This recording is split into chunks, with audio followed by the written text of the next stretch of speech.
अर्दिल अजीज़ रिजवान भाई ने स्टेटमेंट दिया है कि मेरे हाथ में परफॉर्मेंस है।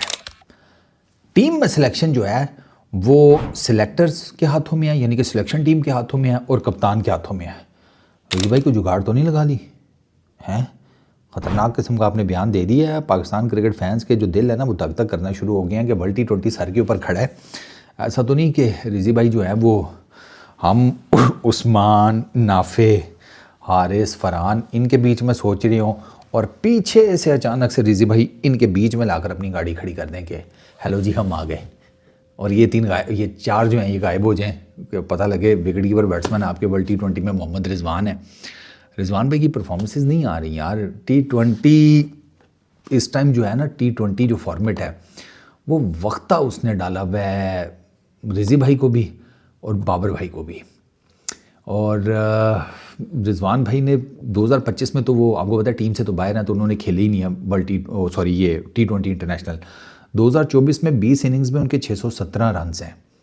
अब रन्स ठीक है, एवरेज 41 की है। अब T20 में 41 की बैटिंग एवरेज T20 इंटरनेशनल में it is not bad at all. मसला स्ट्राइक रेट का है, वो 117 का है, which is nothing in T20 cricket या T20 इंटरनेशनल्स कर लो। अब तो यार 200 के स्ट्राइक रेट को टारगेट किया जाता है। फिर 2023 में उनके 162 रन है 4 इनिंग्स में, 54 की बैटिंग एवरेज, 139.65 का स्ट्राइक रेट। 2022 में उनके 25 इनिंग्स में रिजी भाई के 996 ऑलमोस्ट 1000 रन है, 45.27 की बैटिंग एवरेज, 122 का स्ट्राइक रेट, 123 कर लो। 2021 में मतलब 1326 रन, 73 की बैटिंग एवरेज, 73.6 की स्ट्राइक रेट, 134 का। ये जो है ना 2021-22 जिसमें रिजवान भाई और बाबर भाई ने बहुत रन्स किए थे, इसका मैं कहता हूँ ये 2020-21-22 ये वो टाइम था कि मतलब इनको ना टेक ऑफ कर लेना चाहिए था। मतलब वो जो एक पावर हिटिंग मैकेनिज़्म और ये वो सारा कुछ है ना, इनको उसकी तरफ आ जाना चाहिए था अगर ये आना चाहते थे तो। मतलब इन अ वे कि अगर ये फोर्सी कर रहे थे कि दुनिया आगे एडवांस हो जाएगी T20 क्रिकेट के अंदर। खैर उस टाइम होना शुरू हो गई थी। उस टाइम अगर आप IPL और आगे पीछे लीग्स में देखें ना तो आपको पावर हिटिंग जो है ना वो बड़ी क्लियर कट, बड़ी रुथलेस किस्म की स्टार्ट होना शुरू हो चुकी थी। पता लग रहा था कि भाई क्या चल रहा है इस फॉर्मेट में और आगे दुनिया किस तरीके से सोच रही है। हम अनफॉर्चुनेटली नहीं कर सके। बॉबी भाई का ना मैं आपको एक मज़ेदार बात बताता हूँ। 2020 में ना बॉबी भाई की 8 मैचेस हैं, 6 इनिंग्स हैं, 276 रन है, ठीक है। 55.2 की बैटिंग एवरेज है, 144.5 का स्ट्राइक रेट है। ये चीज़ है at least in terms of strike rate जो बॉबी भाई से इस टाइम डिमांड किया जा रहा है। 2020 में बॉबी भाई ने अचीव कर लिया था। ये 2019-20 है ना जब बॉबी भाई वो वाइटलिटी ब्लास्ट में किसके लिए खेले थे, समरसेट के लिए कि किसके लिए, तब उन्होंने 140 प्लस का स्ट्राइक रेट मान दिया था। ये वो टाइम था। उस टाइम जो है ना ये चीज़ें कल्टीवेट होनी चाहिए थी। अब तो 5 साल गुजर गए हैं सर।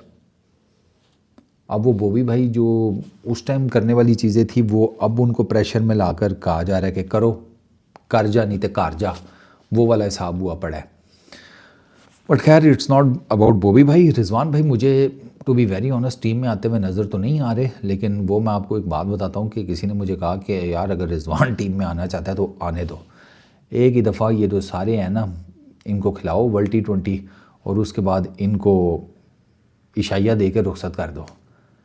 मतलब कि अगर आपने आगे फ्यूचर अपना बेहतर करना है ना तो आप जो आपका न्यू टैलेंट है ना उस पर इन्वेस्टमेंट वर्ल्ड T20 के इमीडिएट बाद स्टार्ट कर दे, वर्ल्ड T20 पे मत करें। वर्ल्ड T20 प्रेशर मैचेस होते हैं, बड़े मैचेस होते हैं, दुनिया भर से टीमें आई हुई होती हैं, तो उसमें ना यंगस्टर जो है ना उसके फंबल होने के चांसेस ज़्यादा होते हैं क्योंकि ये फॉर्मेट भी ऐसा है।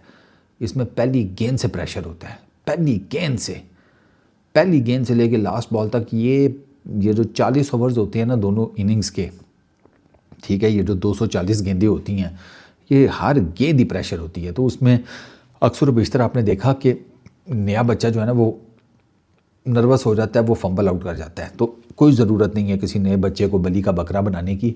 आप अगर वर्ल्ड T20 में पिछलों के साथ ही जाना चाहते हैं तो चले जाओ। भाई 2024 में भी तो हमने जलालत सही है तो ठीक है, लेकिन कम अज़ कम ये जो है ना लॉट, ये फ़ारग कर दें भाई, अपना नई इन्वेस्टमेंट लेकर आएँ।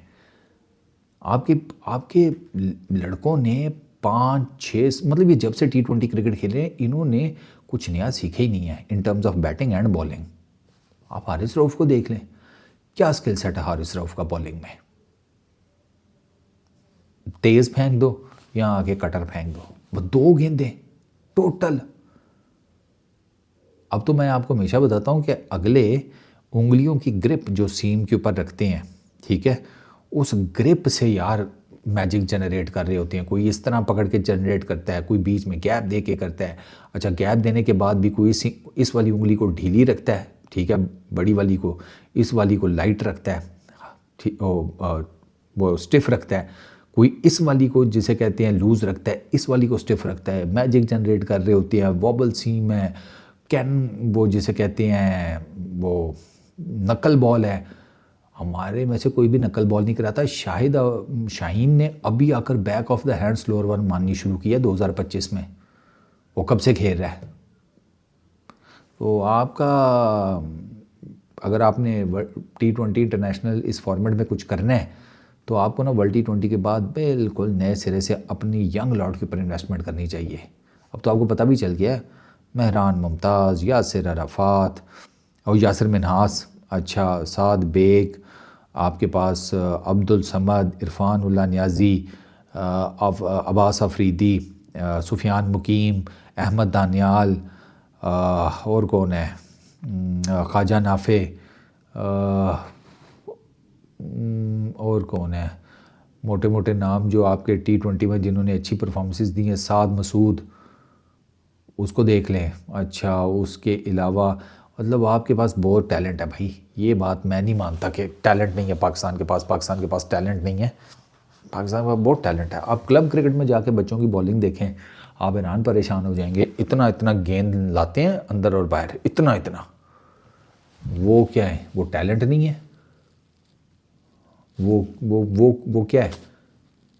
तो मुझे लगता है कि रिजी भाई हो गए, ये बाकी हमारी पिछली जितनी भी लॉट है उसमें अभी फ़िलहाल बाबर भाई के ऊपर क्वेश्चन मार्क है। बाकी तो आहिस्ता आहिस्ता करके ना आपको बता रहे हैं कि साड़ी छुट्टी ऑन द टाइम हो गया, तुसी एवं ज़बरदस्ती सानू फड़े है। बाकी आपकी चॉइस नीचे कमेंट सेक्शन में बता देना कि आप एग्री करते हो मुझसे या नहीं। इस वीडियो में इतनी, अपना बहुत ख्याल रखना। Peace out.